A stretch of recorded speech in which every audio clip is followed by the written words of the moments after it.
বাংলাদেশের রাজনীতির ইতিহাসে স্বাধীনতার 54 বছর পর ঐতিহাসিক পল্টন মোড়ে এই বিশাল যে মহাসমাবেশ, এটা আগামী দিনের রাজনীতির একটি মাইল ফলক হয়ে থাকবে।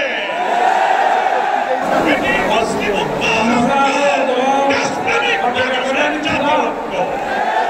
একটা কথার জন্য আজকে জাতি অপেক্ষা করছে, একটি অবাধ সুষ্ঠু নিরপেক্ষ নির্বাচনের জন্য সরকারের গঠিত জাতীয় ঐক্যমত্য কমিশন প্রায় 9 মাস চেষ্টা করে সাংবিধানিক, রাজনৈতিক, প্রশাসনিক, বিচার বিভাগীয় নানান সংস্কারের মধ্য দিয়ে আমরা যখন প্রায় একমত হয়েছি আগামী 26 ফেব্রুয়ারির নির্বাচনের জন্য, তখন একটি মহল থেকে ষড়যন্ত্র শুরু হয়েছে। সেই ষড়যন্ত্রের সূত্র ধরেও আজকে দিল্লির ষড়যন্ত্রে আগামী 13 তারিখে শাটডাউনের নামে নতুন নাশকতার পরিকল্পনা করা হচ্ছে। এই সুযোগ বন্ধ করে আমরা সরকারের কাছে আবেদন জানাতে চাই, যারা দাবি করছেন একদিনে গণভোটার জাতীয় নির্বাচন হবে। আমরা বাংলাদেশের সকল সংবিধান বিশেষজ্ঞ একমত, জুলাই জাতীয় সনদে যেসব সংস্কারগুলো একমত হয়েছে, 48টি বিষয়ে সংবিধানের অনেক সংস্কার হয়েছে। দলের প্রধান, সরকারের প্রধান এক থাকবে না। সাংবিধানিক পদগুলোতে পৃথক অ্যাপয়েন্টিং অথরিটি হবে। নিরপেক্ষ বিশিষ্ট পার্লামেন্ট সহ যা যা সংশোধন হয়েছে গণভোটে, তা যদি আইনি ভিত্তি না হয় তাহলে কিসের ভিত্তিতে জাতীয় নির্বাচন হবে?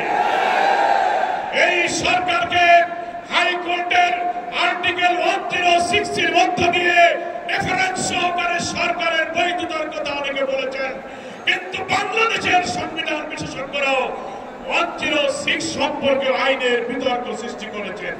ফলে একমাত্র গণভোটের মধ্য দিয়ে জাতির আকাঙ্ক্ষা পূরণের যত সংস্কার হয়েছে তার আইনি ভিত্তি দেওয়া সম্ভব। তা না হলে জাতীয় নির্বাচনের বৈধতা, এই সংস্কার কখনো পূরণ হবে না। আমাদের 5 দফায় এই মানবতা বিরোধী অপরাধী খুনিদের যে বিচারের জন্য আমরা দাবি করেছিলাম, আমরা ধন্যবাদ জানাচ্ছি ট্রাইব্যুনালের বিচার প্রক্রিয়া এগিয়ে যাচ্ছে। যখন এই নভেম্বরে কিছু অপরাধীদের যখন রায়ের সম্ভাবনা, তখনই ফ্যাসিস্টরা বাংলাদেশ জুড়ে ককটেল গাড়িতে আগুন দিয়ে নাশকতার ষড়যন্ত্র করছে। আমরা বলতে চাই সরকারকে, স্বরাষ্ট্রমন্ত্রীকে, আমরা শুনছি ঢাকার হোটেলে হোটেলে সন্ত্রাসীর অবস্থান নিয়েছে।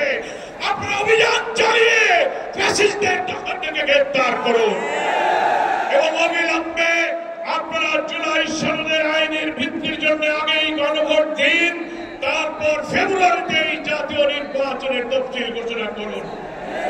জাতি সরকারকে সহযোগিতা করবে। আজকে জাতীয় নেতৃবৃন্দ আগামী দিনের পথযাত্রার নির্দেশনা দেবেন আপনাদের সকলকে। 8 দলের ঐতিহাসিক প্রথম জাতীয় নেতৃবৃন্দ জাতির সামনে হাজির হয়েছেন। মহান আল্লাহর কাছে আমরা শুকরিয়া জানাই।